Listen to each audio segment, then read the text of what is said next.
Hey, welcome back to the Backyard Professor Chess videos. I have learned something really profound today because it's so simple. And I'm dying to share this with you. I never before realized this. It's a little bit of crisp knowledge about past pawns that sincerely can save you a lot of losses. Really.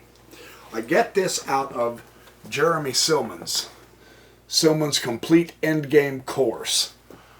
From beginner to master. This is his chapter on queen and pawn endgames, discussing an idea about past pawns that had never entered my mind.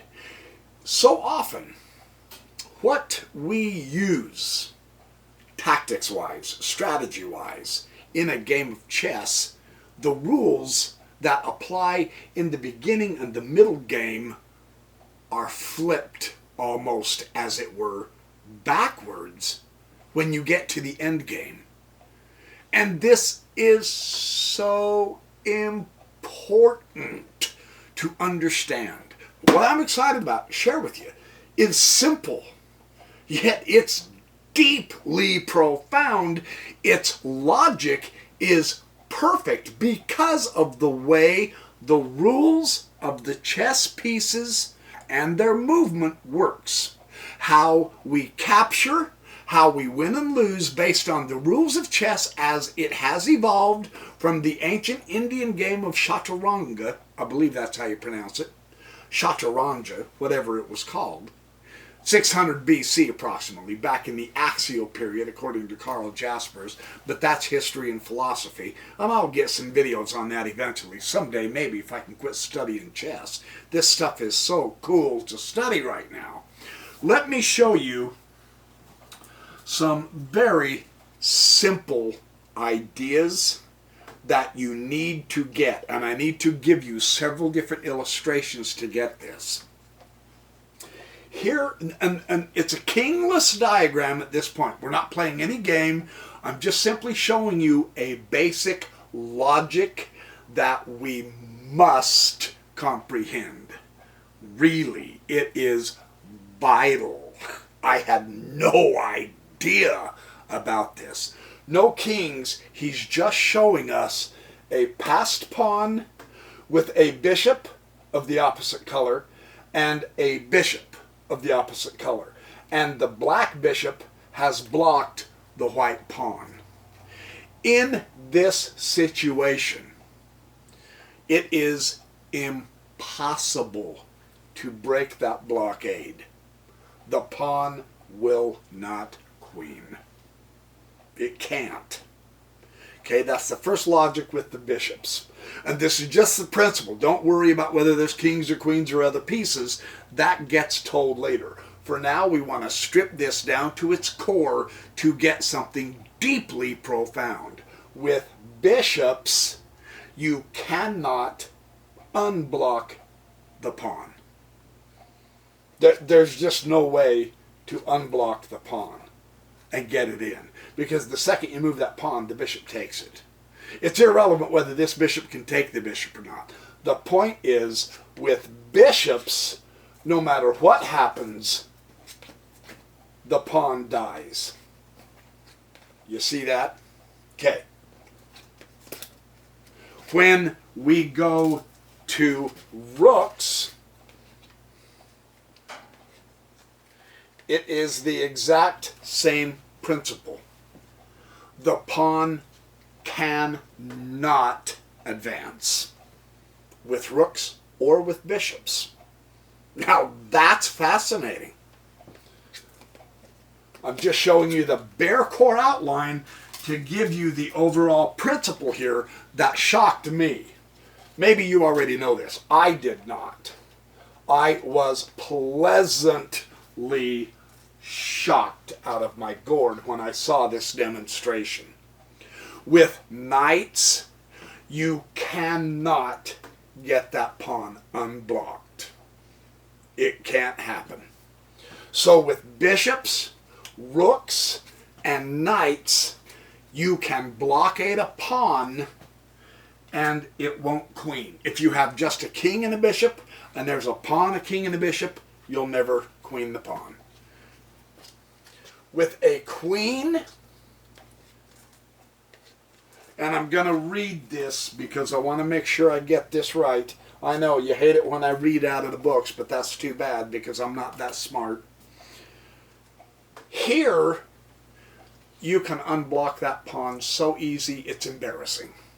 With queens, you can unblock a passed pawn. This is the information that really surprised me.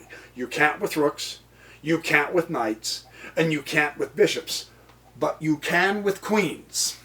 And you know, if I would have just thought through it, now that I see it, I go, duh. But until I saw it, I would have never grasped this idea. And there is a fantastic illustration with a very, very important lesson that I'll show you here in just a moment. Let me show you this one, though. Here's white can break black's blockade by queen, bishop, 5. Now, no matter where the queen moves, let's say the queen moves there. Well, let's just say the queen moves backward. Then he can go there. And the pawn can move forward. Because the queen can't come back to here now, or she's dead. And she can't go to here, or she's dead. And she can't go to here, or she's dead. She has to go all the way to here, and by that time, you're in. Because if she comes back to blockade, then you can go to there. And if she takes the pawn, then you take it and you have the queen. And a queen and a king, if there were a couple of kings on the board, with a queen and a king, you can checkmate. So the core is, with a queen passed pawn endgame, you can queen your pawn. With all the others, you need a lot more help. If you get down to just one minor piece each, bishops or whatever, bummer, you're not going to pawn. Likewise, neither will your opponent, and that's what's important for you to know. Now I'm going to set up the board real quick. I'll be right back. The theme of this lesson, this idea of Silman, is passed pawns have the greatest impact in queen endgames due to the fact that a blockade of an advanced passer is almost impossible to do if there's a queen to guard the passer. So, this brutally pushes this rule home. Here is one of the most remarkable things I never grasped in an endgame with queen and passed pawn endings. Material does not matter. That's the shock. Because in the opening and the middle game, material is everything. You get down 2 pieces in the middle game, and the game is pretty close to over. You wouldn't ever get to an end game like this. Very unlikely. If you do end up in an end game like this, look at this. Black has 5 pawns, but he can't win. White is way outnumbered by the number of pieces on the board, by material. And yet, his passed pawn is so powerful that black has no choice but to play for a draw. Otherwise, he's going to lose. It's that important. You can't win in this game as black if white plays it right. And he shows us this. This is so easy. The thing he has to do is come to G5 and do a perpetual check on the king. Otherwise, he has to do a 3-fold repetition for a draw. Otherwise, he loses. He can't, look at the logic the board shows you that this pawn is so much more powerful than all of these combined, because by the time you move your pawn, he's there, right? He's in. You can't do this. You'll lose your queen and he'll queen. You can't put it here. You can't put it here. You can't come to here, because he'll just take the queen. No matter what happens, it queens. So the only thing, and here's the general rule to keep in mind that I'm trying to get across. If you're in a position to where you are just simply outgunned, don't give up hope if it's just pawns and a queen. Look for the way to do a perpetual check on your opponent and don't lose. And the way to do that would be something like this, because then he forces an exchange. And understanding this rule connected with this diagram allows you to save positions that appear lost, simply because you will know that it's not a material count that matters, but rather the creation and subsequent speed of a passed pawn. So if you are ahead in material by pawns, you had better make sure your opponent doesn't get a passed pawn very far. Because even if you're ahead in material, that's not the guarantee of winning the game. If he's in this position, he'll beat you. And if he is beating you, then go for the draw. Otherwise, you will lose. This helps emphasize, again, the power of a passed pawn. Isn't that remarkable? I find that so interesting. Now, here's what he says about... I'm going to reset up the board position. It's very similar to this. I'll be right back, and I'll show you this even further. So with this position, we see a little bit more is involved with a little bit more material, but it's pretty much the same position as the last one. The two pawns they have a queen and a pawn on this end. Black vastly outnumbers white with pawns. He has two pawns way down here, and his queen is way out of play. He actually only has 4 pawns. And black has 1, 2, 3, 4, 5, 6 pawns. Right? So, reading this board position, you know what you must do. Number 1, you can't dilly-dally and goof around and let black start pushing his pawns, because he will beat you. He has enough pawns to break through your pawns to push a pawn in. So you don't want to Mickey Mouse around and move your queen here and guard your king, or come up here and flirt with your own pawns or whatever. No. You have one objective and one objective only, and it doesn't matter what it takes. You must create a passed pawn. When you're with queens and pawns, the person with the passed pawn, the sooner you pawn, that's the one who will win. Right? That makes perfect sense based on the logic of how chess is played.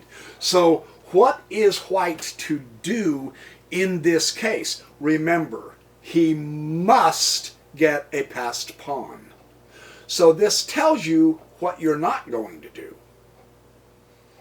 Down here, they're nowhere near the queening squares, so you don't worry about that area of the board.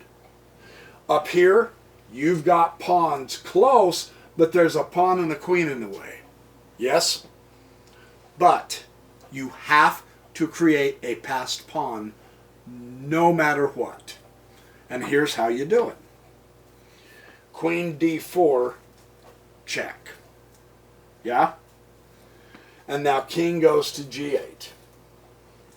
And now you go to b6 right now. You brought the queen up to make sure you could create a passed pawn. Then You're willing to sacrifice your one pawn to push your other one in. No question about it. Remember, a queen and a pawn can push the pawn in. Black will not be able to stop a passed pawn with a queen if you have a queen also with your pawn. You will get it in. Now, if it was a rook, a bishop, or a knight, you wouldn't make it.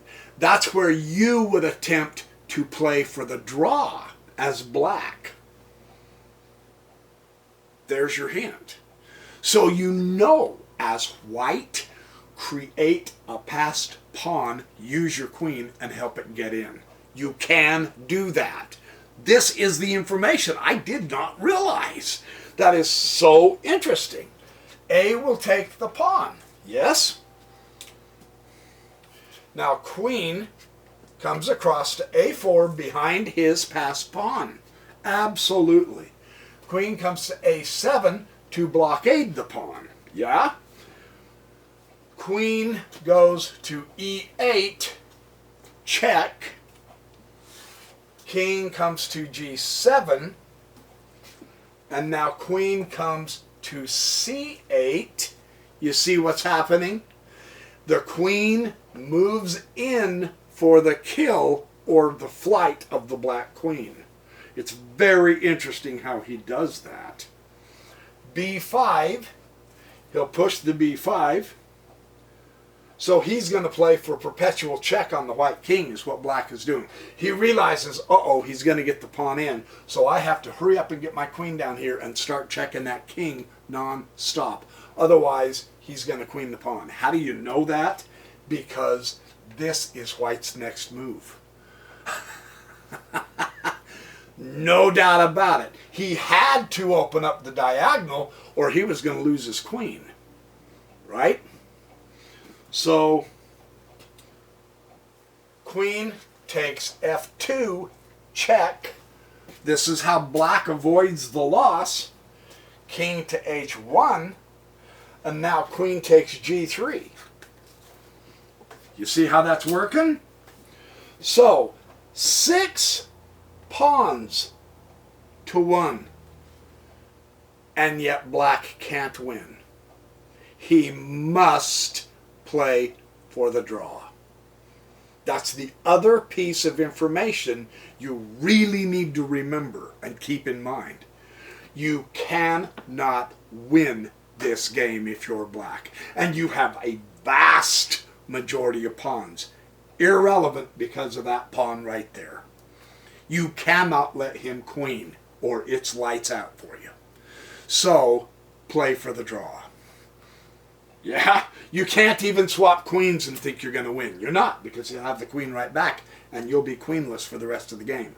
You are too far away.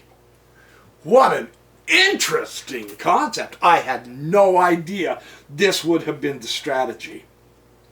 Now when you go to A7, now you have to go to queen E1. Check. And there's the draw. The game is over. Because from now on, you never quit checking the king. Check. If the king comes to here, check. If the king comes back up to here, check.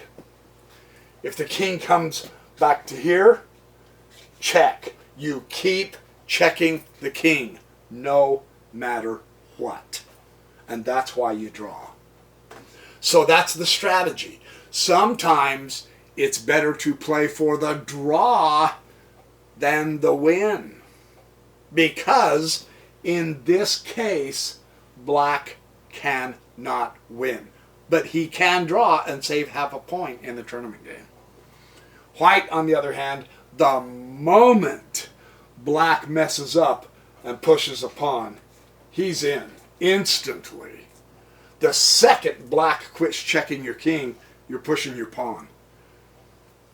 So there's your chess lesson. Recognizing that if you are going to play down to an end game and you suspect it will have a lot of pawns and it's going to end up on passed pawns, get rid of all your other pieces except your queen. because your queen can get you in. None of the other pieces can. That is, by themselves. If you each would have had a rook, you couldn't have done it. With the rooks on the game, on the board. Let me set this up right. With a, sorry, you have it that way. With the rook on, you'll never queen. Never. Once the rook is there, it's curtains and black will win. Now, material means something. Because there's no way to get rid of that black rook. Right? You just saw, if it was a queen, the queen could have come down to here, and then up to here, and then over to here. Whoops. This was this way, wasn't it? There we go. That's how it was. Something like that. Anyway, with the rook, white would lose. With the queen, white will absolutely win if black does not go for the draw. And if your opponent doesn't recognize that, that's knowledge that can get you a winning game, or at least half a point with a draw. So there's your miniature chess lesson.